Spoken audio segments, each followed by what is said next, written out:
جب ابو لہب جیسے پکے گزٹڈ کافر کو اللہ عذاب میں تخفیف کر دیتا ہے کس وجہ سے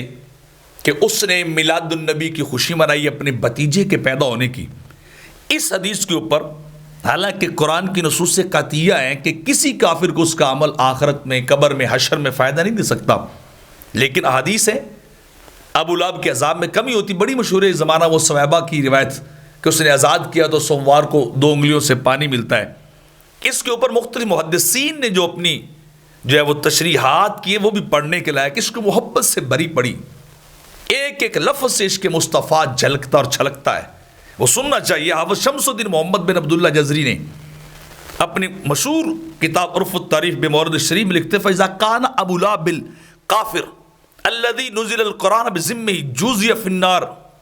کہ ابو لہب جیسا پکا ٹھکا کافر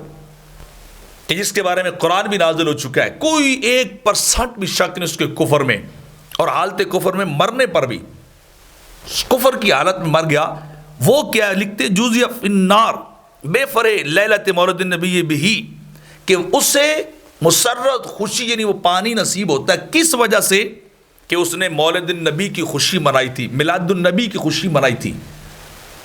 جب اس کافر کو یہ کچھ نصیب ہوتا ہے تو پھر آگے لکھتے فما حال المسلم المواحد من امت النبی یسر بمولد ہی،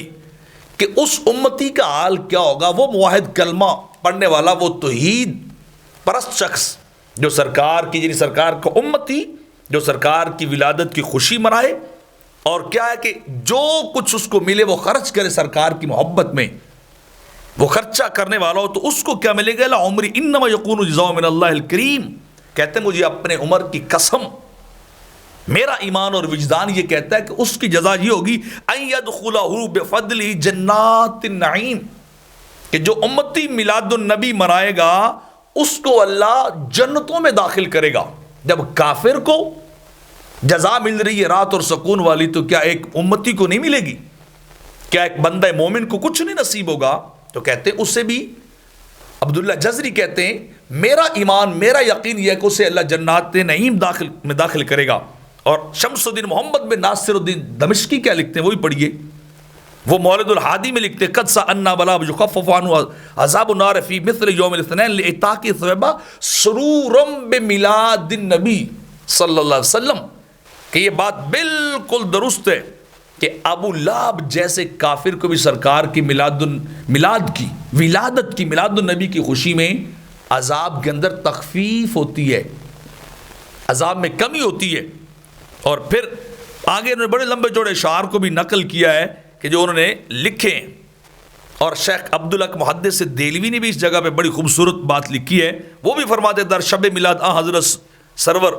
صلی اللہ علیہ وسلم سرور کند و بذل اموال نمائند، یعنی ابو لہب کافر بود و قرآن بمذمت و نازل شدہ. فارسی کے اندر ہے کہ وہ کافر تھا، قرآن اس کی مذمت میں نازل ہوا، لیکن ہوا کیا بذل شیر جاریہ و بجہت حضرت جزا دادا شدہ، تا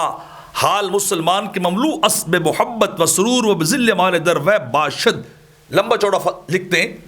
کہ ایک کافر کو اگر راحت اور سکون مل رہا ہے میلاد النبی کی وجہ سے، تو جو ایک بندہ مومن اپنا پیسہ بھی لگاتا ہے، اپنی کمائی اپنا روپے پیسہ جو دل کے اندر گڑا ہوا ہے، بڑی محبت ہے، روپے پیسہ لگانا بڑا مشکل اور اوکھا ہے، لیکن جب وہ روپے پیسہ خرچ کرتا ہے اللہ کے نبی کی ولادت کی خوشی میں تو اس کا حال کیا ہوگا اگر ایک کافر جو ہے ویسا کرتا ہے. تو آپ محدثین کو پڑھ کے دیکھیے، ساروں نے یہ لکھا ہے کہ کافر خوشی منائے تو راحت پائے، جو بندہ مومن امتی خوشی منائے تو پھر اسے اللہ کیوں نہیں راحت و سکون عطا کرے گا.